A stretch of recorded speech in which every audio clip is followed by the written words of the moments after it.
Oui, il y a des petites paniques. Je préfère vous dire la vérité. Merde. Peux-tu dire à la boîte à questions, je déclare la 46e cérémonie des Césars ouverte? Et non, car vous savez qui le dit, c'est le président de la cérémonie, c'est pas la maîtresse de cérémonie. Et le président, c'est Roche Dizem. Et je ne suis pas Roche Dizem, puisque je suis Marina Foïs. Les Césars en mode Covid, ça va ressembler à quoi? On espère avoir le droit d'avoir des gens dans la salle.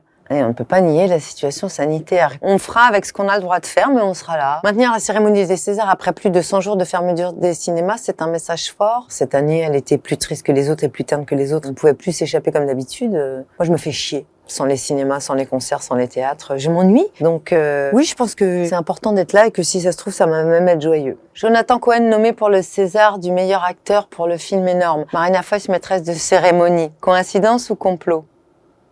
Complot. Les gens qui écrivent les Césars avec un S, t'as envie de leur faire quoi? Ben rien, parce que moi-même, il m'arrive d'en mettre. Et moi, je ne juge pas les fautes d'orthographe. Alors, parfois, je juge les gens qui écrivent des textos très très mal écrits, ça c'est vrai. Donc j'ai dit je juge pas alors que je juge. Donc j'ai été malhonnête. La disparition du César du public, on en pense quoi? C'était mal gaulé parce qu'en fait, ça revenait mécaniquement au film qui avait déjà fait le plus d'entrées. Parfois, il peut y avoir 10 milliards de gens qui vont voir un film et juste 5 milliards qui vont voir un autre, mais le taux de satisfaction du 5 milliards sera plus élevé. Donc ça, il était mal gaulé. Pour l'instant, ce qui sera sur scène et qui n'y était pas, c'est le César des lycéens. Ils seront 2000, choisis dans les filières un peu artistiques, et ils vont voter, et ils vont élire leur meilleur film, et ils viendront remettre le prix sur scène. Ton pire cauchemar, que ce soit ni drôle, ni pertinent, ni émouvant, ni cinéphile. Éric Toledano, vice-président de l'Académie des Césars, a dit on voudrait débarrasser les Césars de leur image toxique. Comment comptes-tu y œuvrer? Il y a des toxicités qui sont nécessaires et des débats qui sont malsains parce que les sujets sont malsains et qu'il est urgent d'avoir. Ça a été le cas, c'est comme ça. C'est le mélange des gens, moi, que je trouve sexy. C'est que ce soit éclectique, c'est que ce soit des âges différents, des familles différentes, des cultures différentes, des inspirations différentes, des objectifs différents. J'espère que la soirée me ressemblera, mais qu'elle ne ressemblera pas qu'à moi. C'est ça l'objectif. Le mélange, c'est une valeur absolue. La réplique la plus biatch entendue dans le monde du cinéma. En parlant d'une actrice, un acteur avait dit « Elle n'est pas assez belle pour jouer aussi mal ». Et c'est chiant, je peux pas donner les noms. Marina, tu vas le célébrer, le cinéma, cette année, mais bien entendu. La chose à toujours avoir sur soi au Festival de Cannes. Une culotte? Une culotte, alors, une culotte, que tu n'as pas ce matin, excuse-moi. Une culotte, une paire de lunettes de soleil et une fragrance. Mais un truc très léger, un pit-pit. C'est très élégant de sentir bon. Waouh! La rencontre entre Marina Foïs et Pure Maille, elle s'est passée comment? C'était à l'époque où j'avais encore des cheveux avant mes implants. Oui, moi j'avais des dents. En tout cas, il faisait sombre. Par contre, c'est la première fois qu'on jouait ensemble, même si franchement, dans le film, on a très peu de scènes ensemble, ce qui est une frustration. Vous avez 20 secondes pour nous pitcher La Fracture. C'est une nuit dans un service d'urgence pendant la crise des Gilets jaunes. 1, 2, 3. Moi, je pense que ça a été fait en 4h45. 15 minutes de standing ovation. Après la première projection de La Fracture à Cannes, vous vous y attendiez? Moi, je pensais 16. Je pensais qu'on aurait 16 minutes. Moi, j'étais plus sur 5. Mais bon, ne discutons pas les chiffres. Non, déjà, c'est la première fois que j'avais un film en officiel. Donc, quand même, émotionnellement, c'est quand même un sacré bordel. Et ça dépend si 15 minutes, c'est les chiffres du distributeur, de la police ou de Catherine Corsini. Moi, j'ai envie de les remettre en question, ces chiffres. Le médecin que vous détestez, allez consulter. C'est pas Raoult, là? Moi, j'ai pas trop envie qu'il m'ausculte, celui-ci, là. Parce que j'ai l'impression qu'il part dans tous les sens. Après, il a des diplômes. Mais sont-ils vraiment reconnus par l'État? Moi, c'est Douste Blasi, mon médecin traitant. Le film dans lequel vous auriez rêvé de jouer. Moi, Les Trois Mousquetaires, je voudrais faire Porthos. Ah, bah tiens, ça tombe bien, dit. C'est toi qui le fais? Exact. Peut-être, la grande bouffe, parce que là, j'ai très faim et j'ai envie de manger des yakitori. Donc, je pense à ça. 10 ans de mariage et je commence à m'ennuyer. Vous me conseillez quoi? J'ai envie de dire le divorce, mais vous avez trouvé ça cheap. Oui, mais en même temps, il faut aussi faire des efforts. Ah. Déjà, accepter le mariage, ça veut dire aller au bout d'un truc, c'est-à-dire jusqu'à la mort. Alors, c'est l'adultère. Ou alors les objets, là, les objets qu'on utilise pour Les sextoys? Oui, des trucs comme ça. Jusqu'où iriez-vous par amour? À France Miniature? France Miniature? Visiter le musée de France Miniature, ça, c'est une sacrée preuve. Oui. Hein. Je suis encore sur l'histoire des yakitori, là. J'ai tellement faim. Votre tout premier souvenir sur la Croisette? Moi, j'en ai des biens parce que les premiers Cannes, c'était avec les Robins des Bois, parce qu'on faisait nulle part ailleurs sur la plage. Et on se faisait jeter de partout, on arrivait à entrer nulle part vu qu'on n'était pas connus. Et un soir, il y a un mec qui nous a proposé d'organiser une fête Robin des Bois. Donc nous, on a dit oui, on avait des petits flyers qu'on a distribués, c'était donc notre fête. Eh bien, nous avons été refoulés de notre propre fête. Alors, la chose à ne jamais faire pendant la montée des marches, il faut surtout serrer les sphincters et gainer. Souvent, d'ailleurs, on fait l'erreur de manger des trucs bourrés de gluten avant de monter parce qu'on est un peu en stress. Hier soir, quelle erreur. Cette escalope milanaise Juste avant de monter, je peux te dire que je l'ai encore ici. La personne la plus incroyable que vous ayez rencontrée sur la croisette. Juste à l'instant, je me permets de vous montrer sa carte parce qu'on a vu un mec là. Attendez, je crois que j'ai encore sa carte. Je vais la trouver. Faites comme si j'étais pas là. Ah voilà. Alors il y a à la fois un visage et plein de palmes différents. Il nous a officiellement remis des prix. Oui. Je pense dans une cérémonie imaginaire qu'il avait dans sa tête. Je vous montre une dernière fois le truc parce que ça vaut quand même le coup.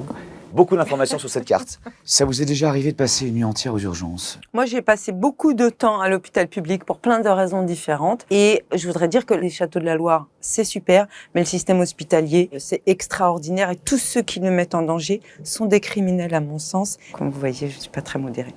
World Film Institute. Votre pire trajet en voiture? Est-ce que tu te souviens, la personne qui nous conduisait sur la première partie du tournage? Il avait son permis depuis une demi-heure. Il roulait très très lentement en autoroute et très très vite en agglomération. C'est un miracle si on est là. Comment tu fais toi?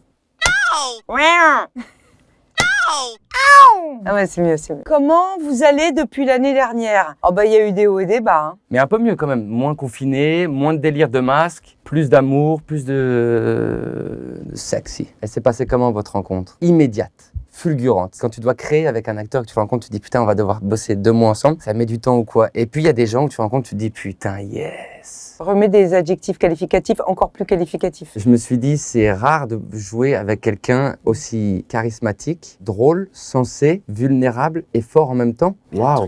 Un truc sur le physique. Et puis, Marina Foïs, c'est pas tous les jours qu'on peut jouer avec quelqu'un qui a 25 ans de métier et seulement 32 ans. Voilà.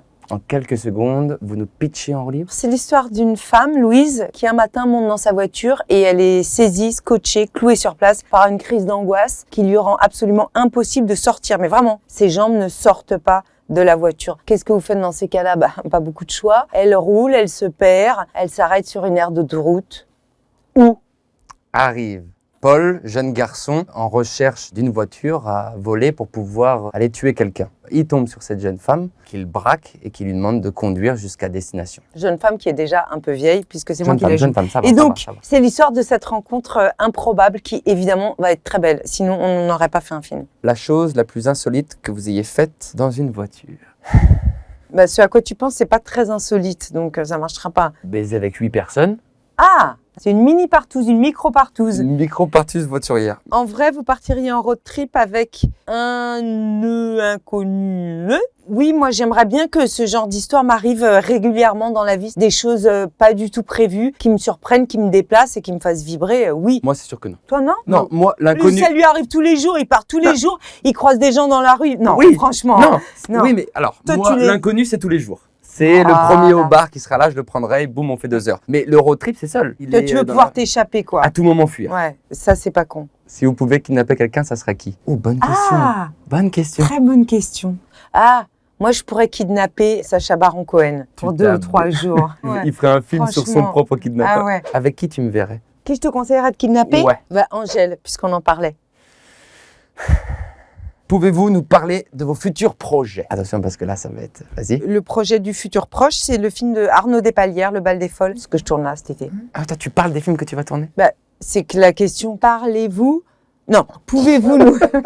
Parlez-vous de vous pouvez les futurs projets? Oui, ça veut dire quoi? Mais moi, je dirais ce qui est déjà tourné. Ah, on n'a pas dit, pouvez-vous nous parler Je comprends plus des rien à ce que sorties... tu dis. Des sorties futures. Ah, parce que sinon, moi, je peux vous dire, Voilà. Asbestas, le 20 Oui. juillet, et l'année du requin, Pas mal. avec Jean-Pascal Zadi et Cadmerade, le 3 août. Et moi, je dirais, dans ce qui est tourné, le prochain film de André Téchiné. Qui va sortir quand? Je dirais automne-hiver. La chanson à absolument écouter lors d'un trajet en voiture. Moi, je dirais Chicha Skinotique de Isha Leilo. Et ça, c'est pas mal pour tout l'été qui arrive. Je me réveille à 10 notifs, je suis en fumée, chicha, skinotique. Amel Bent aussi, c'est pas mal. Lossa, T'es rien qu'un lossa, bébé.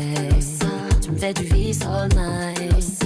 Ok, je me fais Amel Ben d'après. Moi, tu tombes mal.